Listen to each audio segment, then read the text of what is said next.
حمد و ثنا اللہ وحدہ لا شریک کے لیے، درود و سلام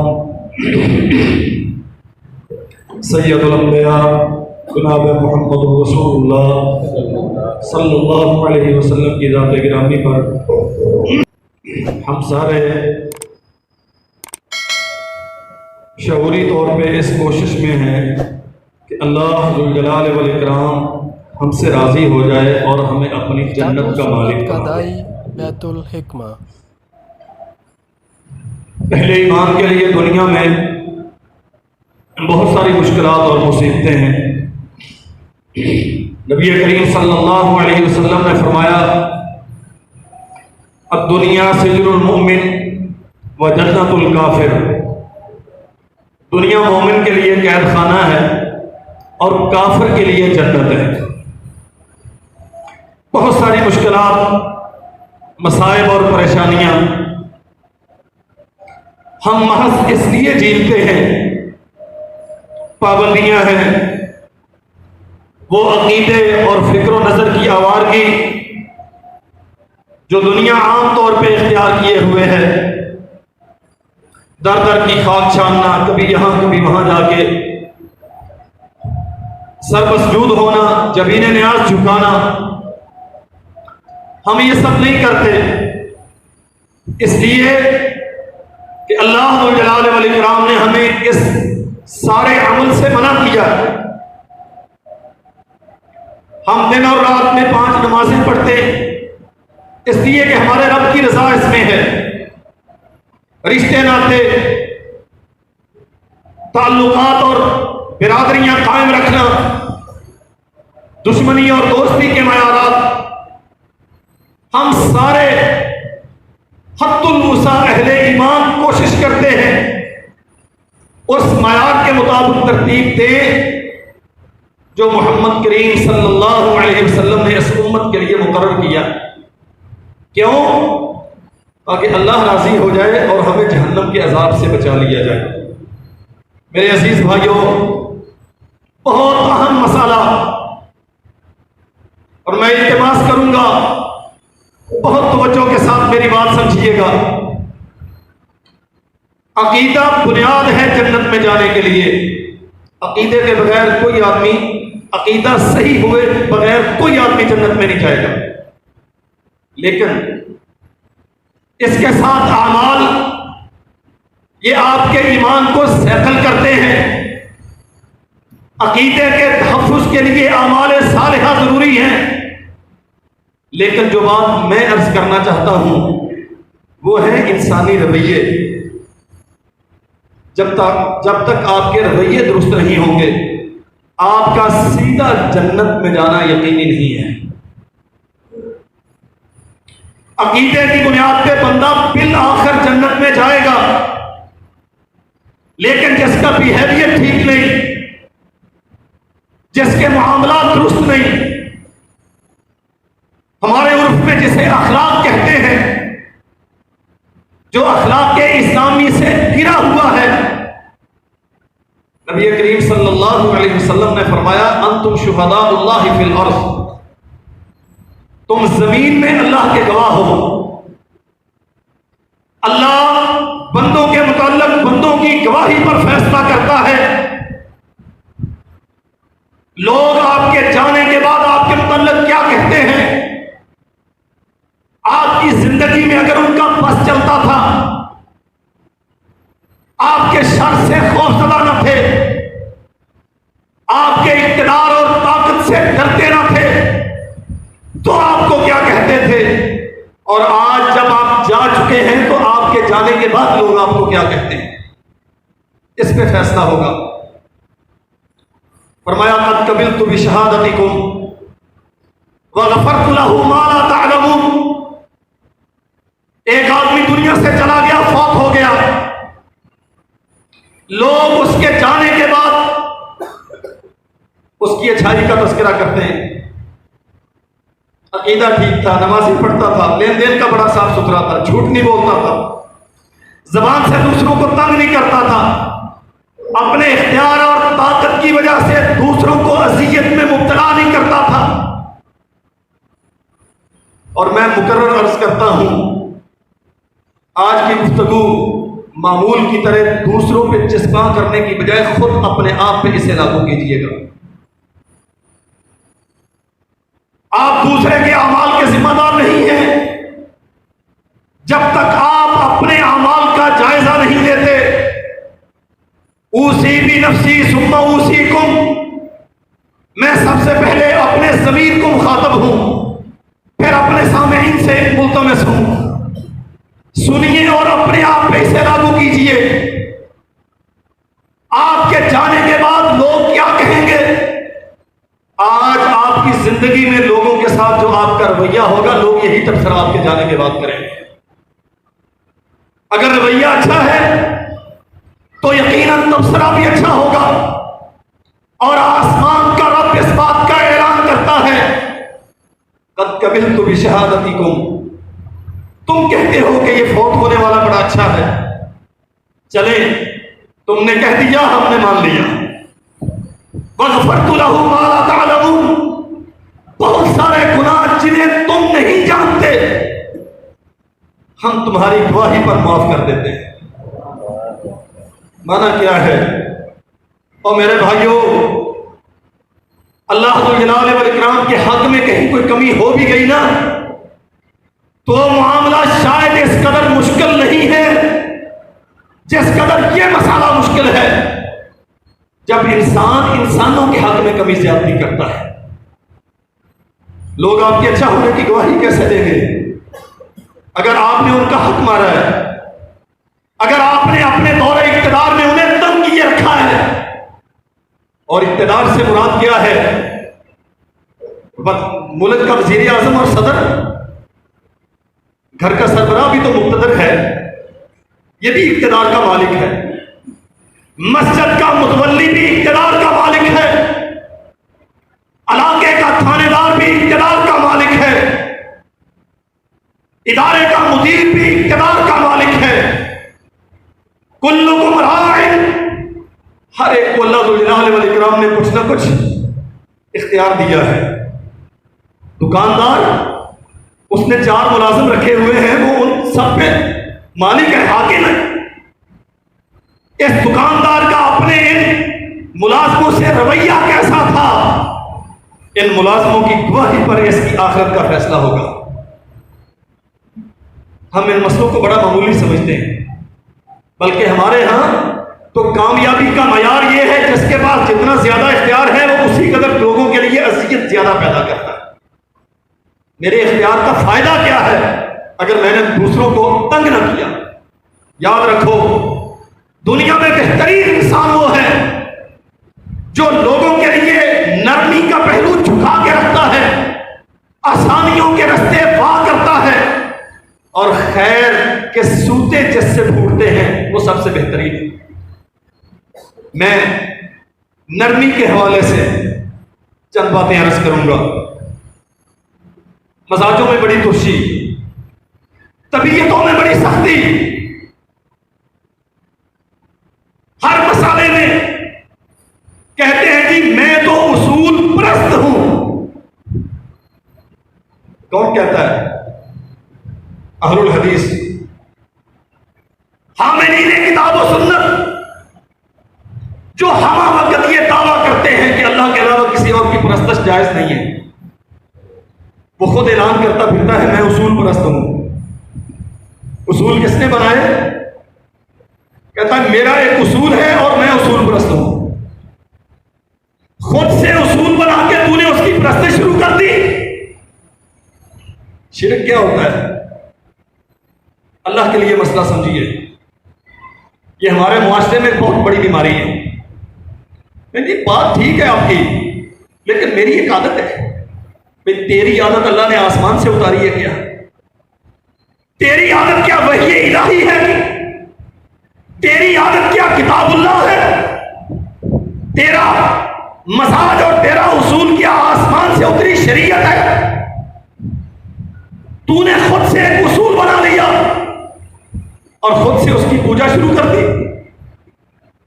نہیں میرے بھائی، پرستش صرف آسمان کے رب کی، اور قانون صرف وہ جو محمد عربی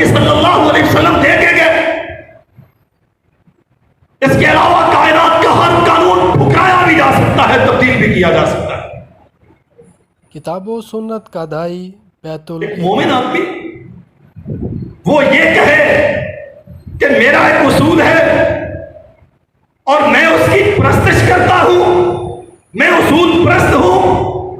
اصول پسند تو ہونا چاہیے، بات سمجھیے گا، اصول پسند تو ہونا چاہیے لیکن اصول پرست نہیں ہونا چاہیے۔ اور یہ بات بھی سمجھو، اصول کس کے لیے بنائے جاتے ہیں؟ انسانوں کے لیے۔ آپ کا ایک اصول ہے، آپ 3 بجے کے بعد باہر نہیں نکل رہے، اصول ہے، آپ نے بنا لیا۔ دروازے پہ روڈ ایکسیڈنٹ ہو گیا، ایک مریض آدمی بیچارہ سسک رہا ہے پانی کے لیے، اصول مقدم ہے یا اس کی زندگی مقدم ہے؟ اصول انسانوں کے لیے ہوتے ہیں، یہ بنتے بھی ہیں، بگڑتے بھی ہیں، ٹوٹتے بھی ہیں۔ انسانوں کے بنائے ہوئے اصول شریعت نہیں ہوتی جسے تبدیل نہیں کیا جا سکتا۔ اور معاشرے کی اصلاح کے لیے، بھائیوں کی خیر و بھلائی کے لیے، انسانوں کو آسانیاں فراہم کرنے کے لیے اللہ ذو الجلال والاکرام نے اپنے بنائے ہوئے اصولوں میں تبدیلیاں کی ہیں۔ کیا فرمایا ہے محمد رسول اللہ صلی اللہ علیہ وسلم؟ 2 بھائی آپس میں ناراض ہیں، ایک تیسرا اس سے جا کے اس کے متعلق خیر کی بات کہتا ہے کہ اب جب سے آپ اس سے ناراض ہیں نا وہ بڑا ہی پریشان ہے، حالانکہ وہ پریشان نہیں ہوتا۔ پھر اس کے پاس جاتا ہے، یار میں گیا تھا بھائی سے ملنے، وہ تیری جدائی میں بڑا غمزدہ ہے۔ دونوں باتیں خلاف حقیقت ہیں کہ نہیں؟ گناہ ہوگا کہ ثواب ہوگا؟ کیوں ہوگا؟ ثواب کیوں ہوگا؟ اس میں معاشرے کی اصلاح ہے، اس میں انسانوں کے لیے خیر کا پہلو ہے، اس میں بھلائی ہے، اصول ہے آسمان کے رب کا، اتقوا اللہ وقولوا قولا سدیدا۔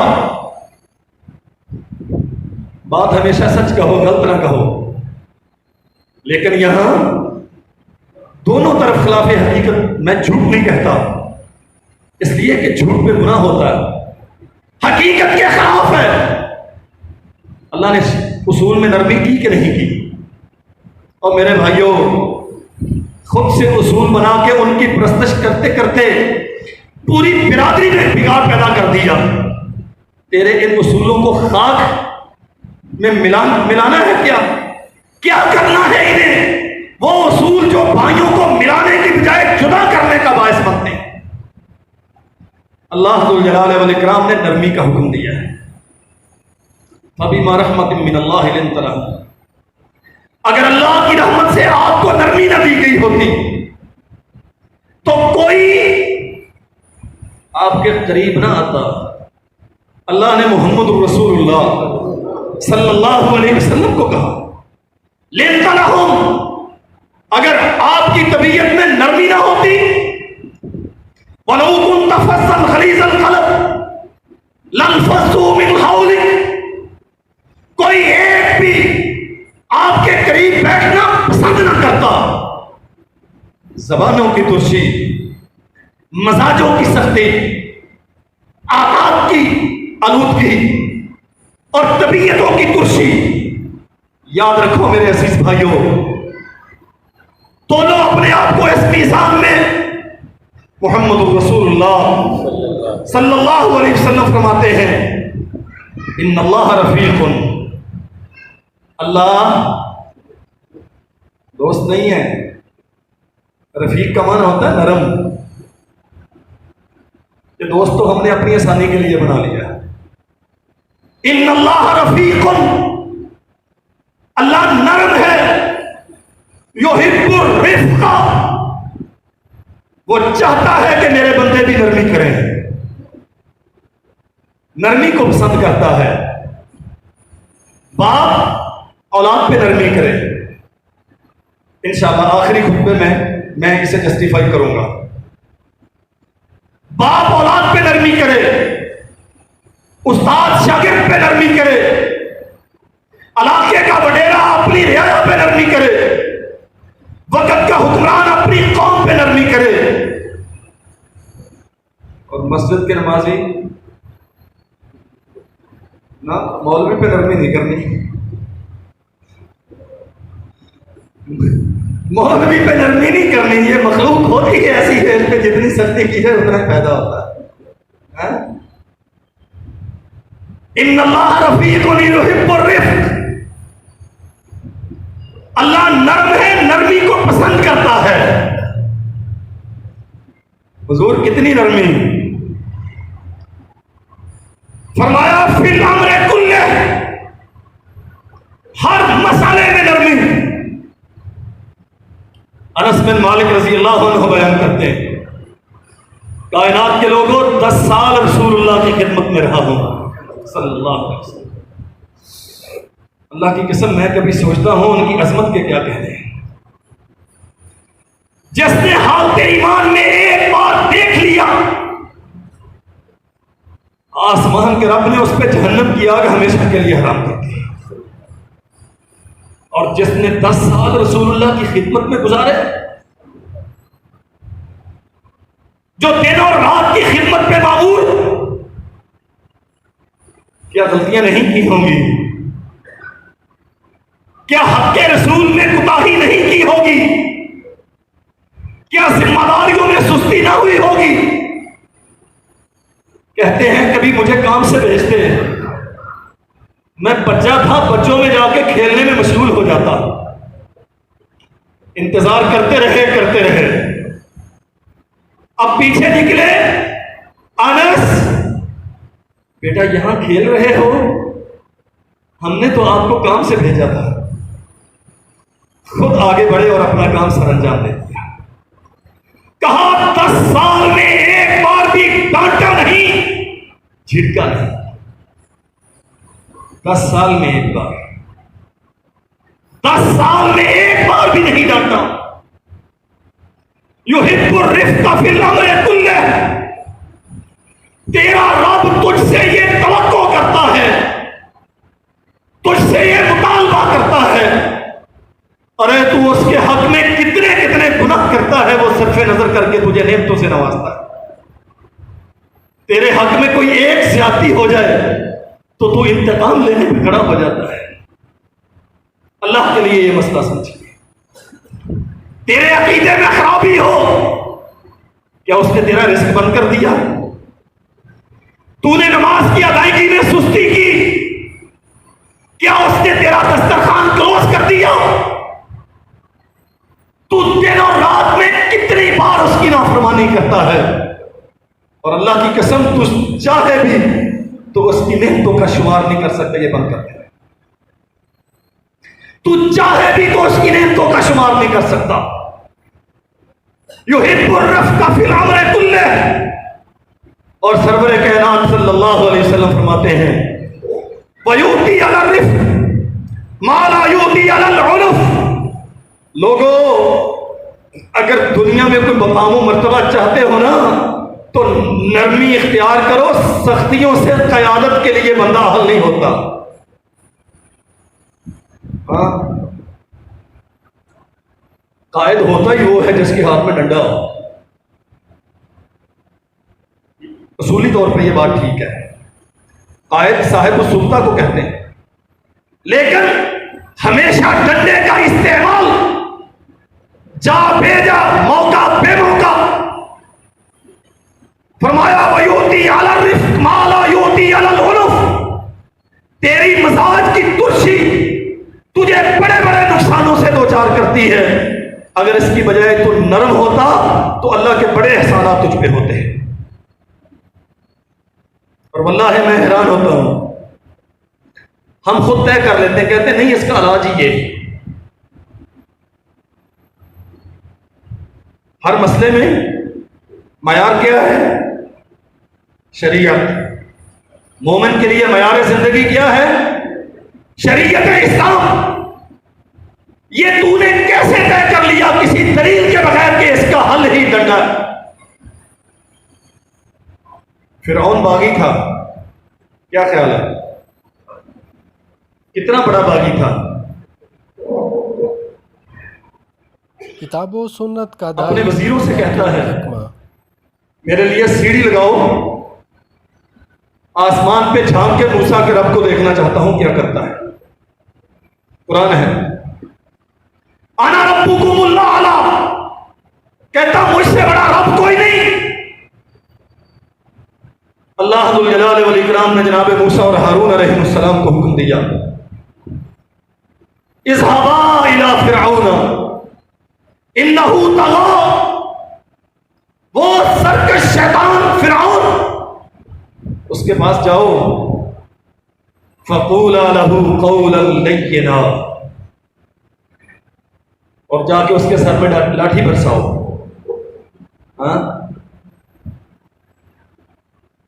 اللہ کے لیے سمجھیے، میں کافر کی بات کرتا ہوں، ایک دوسرے مسلک کا بندہ ہماری مسجد میں گھس جائے نا، ہم کہتے ہیں ابھی آ گئے ہو، بالکل ویسے جیسے میں کرتا ہوں ویسے کرو، اگر نہیں تو پھر ساری مسیحتیں نہیں آئی۔ ہاں، ہم تو حق میں لاتے ہیں۔ اللہ نے موسیٰ علیہ السلام کو فرعون کے پاس کس لیے بھیجا تھا؟ حق پھیلانے کے لیے کہ ووٹ مانگنے کے لیے؟ ہوں نہ بولے بلدیاتی الیکشن ہونے والے تو سارے نے منگنے، حق پھیلانے کے لیے کہ مفادات کے لیے؟ فقولا لہ قولا لینا، نرمی کے ساتھ۔ موسیٰ انہ طغی، سرکش ہے، باغی ہے، لیکن وہ ہے، آپ تو ماننے والے ہیں، وہ جو ہے اسے چھوڑیں، آپ مطیع و فرما بردار ہیں، آپ اطاعت کریں۔ عرش والے اطاعت کیا ہے؟ فرمایا قولا لہ قولا لینا، نرم زبان سے جا کے بات کریں، لعلہ یتذکر و یخشی، نرمی اختیار کریں گے تو امید ہے کہ سمجھے گا، سختیوں سے دنیا تبدیل نہیں ہوتی۔ اللہ اکبر۔ جناب محمد رسول اللہ صلی اللہ علیہ وسلم نے مومن کے بارے میں فرمایا، المؤمنون حیّنون لینون، مومن حیّنون، اجرت پسند نہیں ہوتے، چھچھورے نہیں ہوتے، ان میں بچپنا نہیں ہوتا، لاؤبالی حرکتیں نہیں کرتے۔ حیّنون، مومن تو باوقار ہوتے ہیں، لینون، نرم گفتگو کرنے والے ہوتے ہیں۔ خطبے جو نرم گفتگو نہیں، مینوں پتا ہے انشاءاللہ تسی یہی نقطہ پڑھنا، آپ اینا زور لانا سانو کہنا نرم گفتگو کری دی۔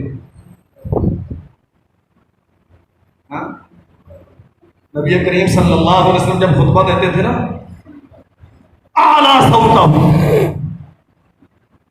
احمرت عیناہ، آواز بلند ہو جاتی، آنکھیں سرخ ہو جاتی، کأنہ منذر جیش، جیسے میدان جنگ میں دشمن کا مقابلہ کر رہے ہو، یوں خطبہ دیا کرتے تھے منبر پہ کھڑے۔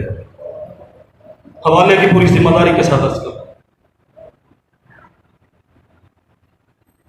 اپنے معاملات میں حیّنون باوقار ہوتے ہیں، لینون نرم ہوتے ہیں۔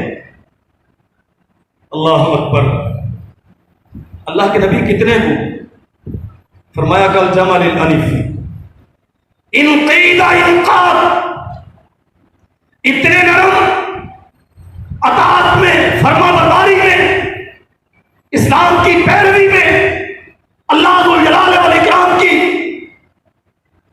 شریعت کے تتبع میں اس قدر زیادہ نرم ہوتے ہیں جیسے نکیل زدہ اونٹ نرم ہوتا ہے۔ جھٹکا دیا تو چل کھڑا ہوا، اشارہ کیا، کبھی پوچھتا ہے یہاں رکنا ہے کہ نہیں رکنا، یہاں تو دھوپ ہے، کبھی مالک سے سوال کرتا ہے ابھی تو منزل پہ پہنچے نہیں، رکنے کا حکم کیوں دیا گیا؟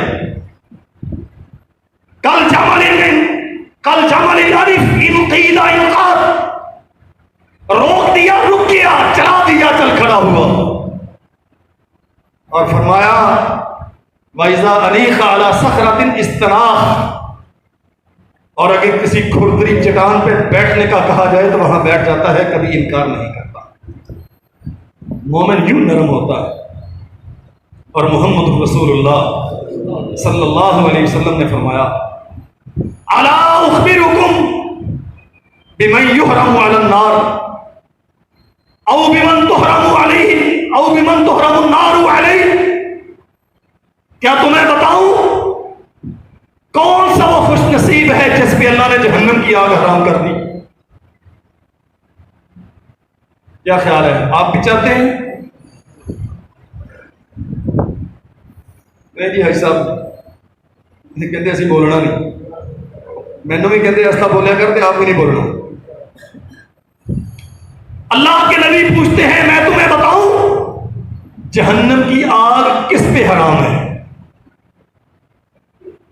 حضور بتائیے. فرمایا محمد رسول اللہ صلی اللہ علیہ وسلم نے تحرم علی کل ہین لین سہل، ہر مومن جو سنجیدہ اور پرتوار ہو، باوقار اور نرم خو ہو، سہل جس سے معاملات کرنے بڑے آسان ہو، بات کرنی ہو اس کا پروٹوکول آڑے نہ آئے، اس کے شر سے انسان لرزا نہ ہو، یا بولوں گا تو پتہ نہیں جواب کیا ملے گا. اگر صاحب اقتدار ہے تو اس کا دروازہ ہر کس و ناقص پہ کھلا ہو، اگر صاحب سر ہے تو اس کا کر و فر غریبوں پہ کوڑا بن کے نہ برسے. علی کل ہین لین سہل، ہر باوقار مومن، بردبار اور نرم خو انسان، سہل آسانی فراہم کرنے والا. سرور کونین فرماتے ہیں تحرم علیہ، اس پہ جہنم کی آگ اللہ نے حرام کر دی. اللہ اکبر. جس قدر ہماری حق تلفی ہوتی ہے، میں نہیں کہتا نہیں ہوتی، لیکن بھائیو جب آپ کو پورا حق ادا کر دیا جائے تو پھر آپ نرمی کا مظاہرہ کب کریں گے؟ جب آپ کو حق سے بڑھ کے دیا جائے تب نرمی کا مظاہرہ کب کریں گے؟ نرمی تو ہوتی تب ہے جب آپ کی حق تلفی کی جائے. کہتے حق تو نہیں چھوڑنا. اللہ کے نبی کیا فرماتے ہیں؟ میں اسے جنت کی ضمانت دیتا ہوں جو حق پہ ہونے کے باوجود جھگڑے سے پیچھے رہتا ہے. فرمایا میں اسے جنت کی ضمانت دیتا ہوں جو حق پہ ہونے کے باوجود جھگڑے سے الگ رہتا ہے. کتنی نرمی. اللہ اکبر. بچہ آ جائے نا مسیتے کروڑا بعد میں چٹ، جتنا شور وہ بچہ کرتا ہے نا وہ تو بچہ تھا، وہ تو بچہ تھا، اس نے تو بچپنے کی وجہ سے شور کیا. آپ تو بڑے ہیں، آپ کیوں کر رہے ہیں؟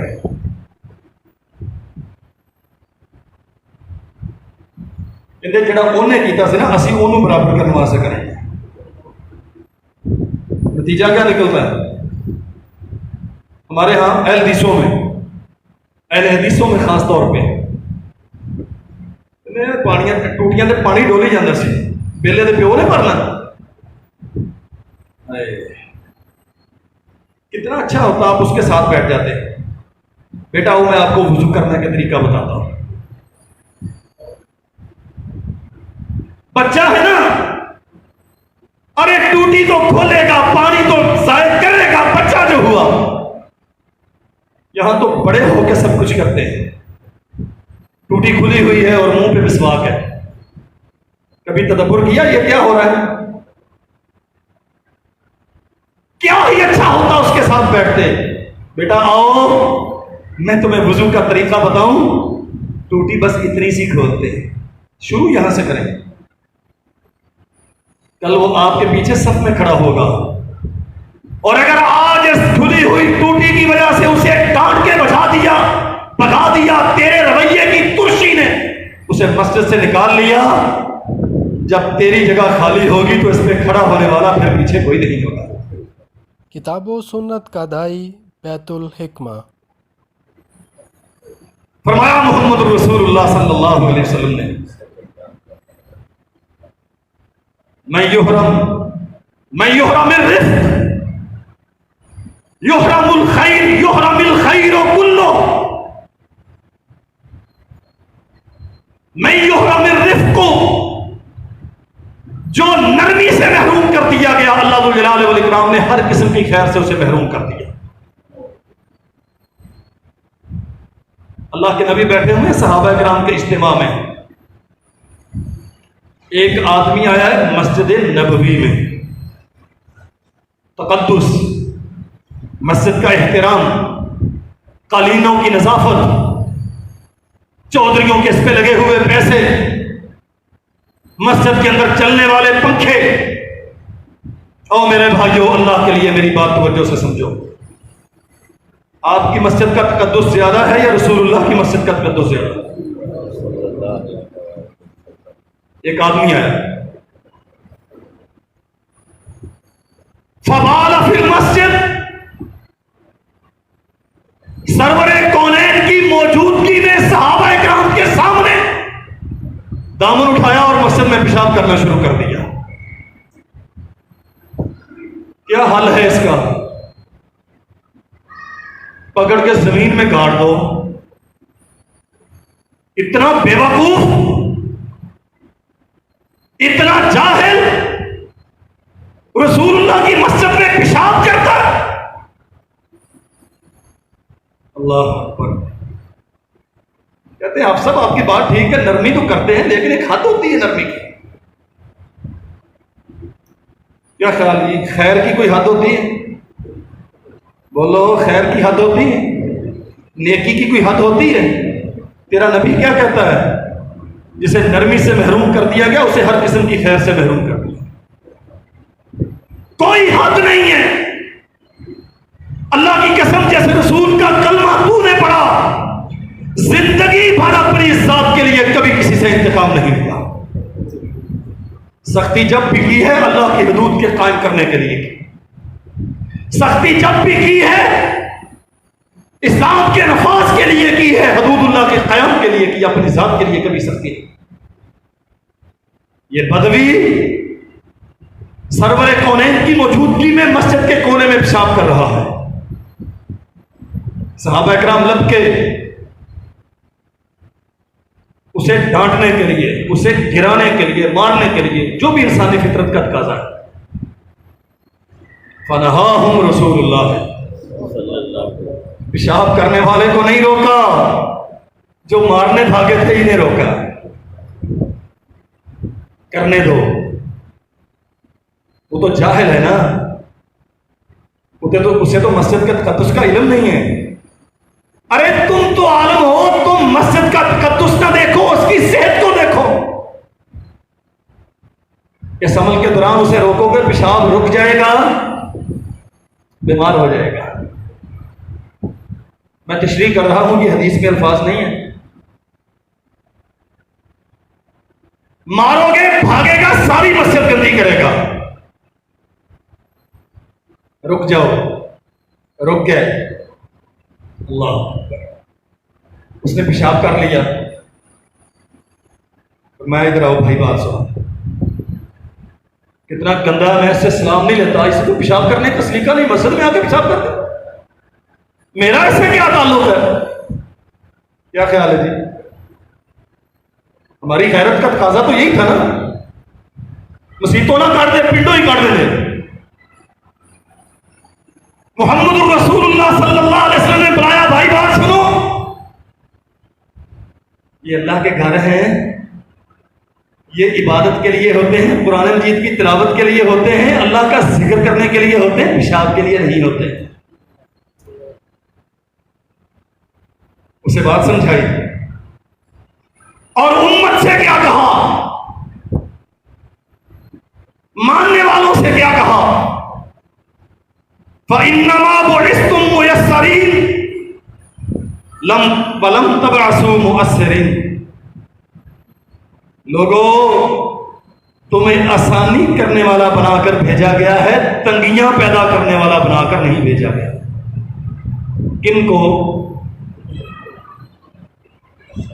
ہاں جی نا محمد رسول اللہ کا نام لیا جی، آپ کا نہ لیا جی۔ فَإِنَّمَا بُعِثْتُمْ، کتاب و سنت قدائی بیت یہ چیچا وطنی کی اہل الحدیثوں کو، اہل السنہ کو، انما بعثتم میسرین، میسرین آسانی کرنے والے، ولم تبعثوا معسرین تنگی کرنے والے نہیں۔ اور فرمایا جاؤ، مسجد کے تقدس کا مسئلہ ہے نا، جو پانی کی بالٹی لے کے آؤ، حضور لے آئے، فرمایا اس کے اوپر گرا کے اسے پھینک دو، صاف کر دو، مسجد کا تقدس بھی بحال ہو گیا، اس بدوی کو تعلیم و تربیت بھی سکھا دی، یہ مسجدیں پیشاب کے لیے نہیں ہوتی، اللہ کی بندگی کے لیے ہوتی۔ نرمی کہاں کہاں، اللہ اکبر کبیرہ۔ سیدنا ابو امامہ الباہلی رضی اللہ عنہ بیان کرتے ہیں، نبی کریم صلی اللہ علیہ وسلم کے پاس ایک آدمی آیا، حضور کلمہ پڑھ کے مسلمان تو ہوتا ہوں لیکن ایک شرط ہے، زنا نہیں چھوڑوں گا۔ اعلانیہ زنا کرنے کا اعلان کرنے والا، اور پھر سرور کونین کی مجلس میں، کیا خیال؟ تربیت کا کوئی طریقہ ہوتا ہے، لوگ برا بھلا کہنا شروع ہو گئے، اور میں چپ کرو یار مجھے بات کرنے دو، ادھر آؤ بات سنو، بیٹھو۔ اچھا زنا نہیں چھوڑ سکتے، حضور چھوڑ نہیں سکتا، طبیعت میں رچ بس گیا ہے، اس کے بغیر رہ نہیں سکتا۔ فرمایا ماں ہے؟ کہا یہ پسند کرو گے کہ تم اپنی ماں کے ساتھ یہ کرو؟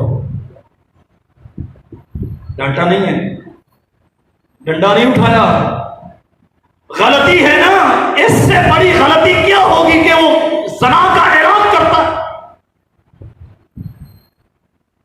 ماں ہے؟ جی ہے۔ میں اس سے کرو گے؟ حضور ماں کے ساتھ کون کرتا ہے؟ اچھا یار بات سنو، بہن ہے اس کے ساتھ کرو گے؟ آقا یہ ہو کیسے سکتا ہے کہ کوئی اپنی بہن کے ساتھ منہ کالا کرے؟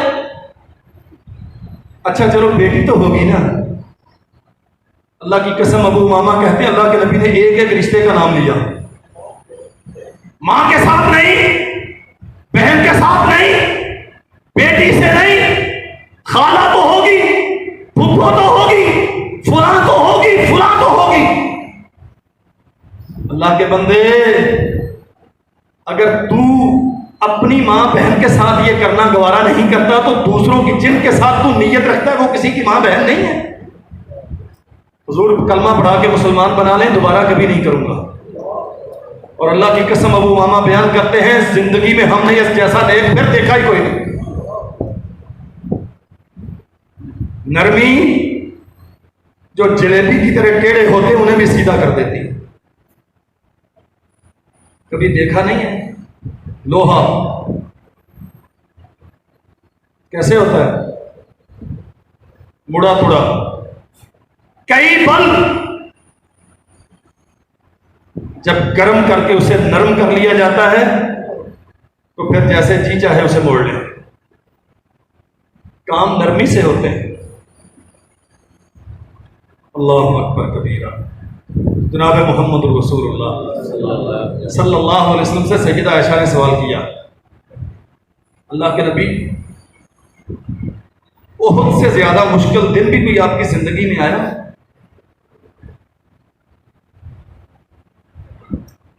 فرمایا ہاں عائشہ آیا۔ انہیں تعجب ہوا، حرم رسول میں آنے کے بعد انہوں نے تو احد کا دن ہی سب سے مشکل دیکھا تھا۔ حضور کب فرمایا جب اہل طائف نے مجھے طائف سے نکال دیا اور روئے زمین پہ سر چھپانے کے لیے میرے پاس کوئی ٹھکانہ نہ تھا، طبیعت پہ ان کے ظلم کی وجہ سے مدہوشی کی کیفیت طاری تھی، اور فرمایا میں کرنے سے عالم، ایک گھاٹی مقام کا نام ہے، میں وہاں پہ تھا کتاب کہ آسمان سے جبریل اترے، بیت الحکمہ۔ حضور سلام عرض کرتا ہوں اور میں آیا ہوں آپ کی رضا مانگنے، حکم کیجئے۔ آسمان کا رب کہتا ہے میں نے آپ کی قوم کا جواب سن لیا، اہل طائف نے جو سلوک کیا تھا میں نے دیکھ لیا، حضور مجھے فرمائیے یہ پہاڑوں کا فرشتہ ہے؟ اللہ کے نبی فرماتے آسمان پہ میرے اوپر بادل تھا، اس میں سے جبریل کی آواز آئی، حضور میں جبریل ہوں، یہ پہاڑوں کا فرشتہ ہے، آپ حکم کیجئے کیا چاہتے ہیں، جو کہیں گے ان کے ساتھ وہ سلوک کیا جائے گا۔ نرمی، چچا وطنی کے بھائیوں، نرمی کتنی، سر اقدس سے لہو بہ رہا ہے اور پاؤں میں جوتے لہو کی شدت کی وجہ سے جمے ہوئے، ایک زید بن حارثہ رفیق ہیں رضی اللہ عنہ، اور سرزمین طائف میں محمد رسول اللہ کا پرسان حال کوئی نہیں ہے صلی اللہ علیہ وسلم۔ فرمایا جبریل تم آ گئے، اچھا ہے، لیکن میں کچھ نہیں چاہیے، بل ارجو ان یخرج اللہ من اصحابہم من یعبد اللہ وحدہ لا یشرک بہ شیئا۔ حضور پہاڑوں کا فرشتہ موجود ہے، آپ چاہیں تو مکہ کے گرد و نواح کے سارے پہاڑ اٹھا کے اس بستی کے اوپر پھینک دیے جائیں۔ میں نہیں، میں رحمت ہوں، میں یہ نہیں چاہتا، میں تو یہ چاہتا ہوں اللہ ان کی آنے والی نسلوں میں کوئی ایسا پیدا کرے جو اس کی توحید کے ترانے علاپے۔ اور پھر کائنات نے دیکھا محمد بن قاسم جس کے دم قدم سے اللہ نے برِ صغیر میں اسلام پہنچایا، وہ اسی طائف سے پیدا ہوا۔ نرمی اختیار کیجیے، میرے آج کے خطبے کو تمہید سمجھیے، اللہ نے زندگی رکھی تو آنے والے خطبات میں انشاءاللہ اس کی تفصیل عرض کریں۔ وآخر دعوانا الحمدللہ۔ نرمی ضرور کرنی چاہیے، لیکن ہمارے عرف میں کچھ چیزیں ایسی ہیں جنہیں نرمی کے منافی سمجھا جاتا ہے۔ مثلا بیٹا کہتا ہے نماز نہیں پڑھنی، ماں کہتی ہے چلو مولوی صاحب نے کیا سی نرمی کرنی ہے، انہوں نماز نہ کر لیے ہم کرے رکھ لیے، یہ نرمی نہیں ہے، یہ ظلم ہے۔ طالب علم پڑھتا نہیں ہے اور استاد سمجھتا ہے کہ ضرورت ہے اسے کھڑا کرنے کی، ڈانٹنے کی، 2 تھپڑ لگانے کی، نہیں لگاتا تو یہ نرمی نہیں ہے، اس کے حق میں ظلم ہے۔ مقتدی وائلیشن کرتے ہیں، ویسے مقتدی کرتے نہیں، کرتے ہمیشہ مولوی ہوتے ہیں، کرتے میاں صاحب کہتے ہیں تھوڑے سیکٹری صاحب نہیں کرتے، میں نہیں ویسے کیا گناہ ہے نا نہیں کہنے کا۔ مقتدی اگر کوئی غلطی کرے تو خطیب اور امام کی ذمہ داری ہے اسے سمجھائے۔ اپنے بعض ساتھیوں نے عادت ہے نا سوال نہیں کرنا، سوال کی مت مارنی۔ اچھا پھر جو مسئول ہوتا ہے نا وہ سمجھتا ہے کہ اب یہ ٹلنے والا نہیں ہے، تو پھر وہ پیشانی پہ ذرا بل ڈالتا ہے، اچھا یار جا تو جنہیں تیرا سمجھا نہیں کر لا، بس سر نہ کھائیے۔ یہ نرمی کے منافی نہیں ہے، یہ اس کی زبان بندی کے لیے ضروری تھا۔ نرمی ضرور کریں، لیکن وہاں جہاں نرمی کارآمد ہوتی ہے، نرمی کی آڑ لے کے ظلم مت کریں۔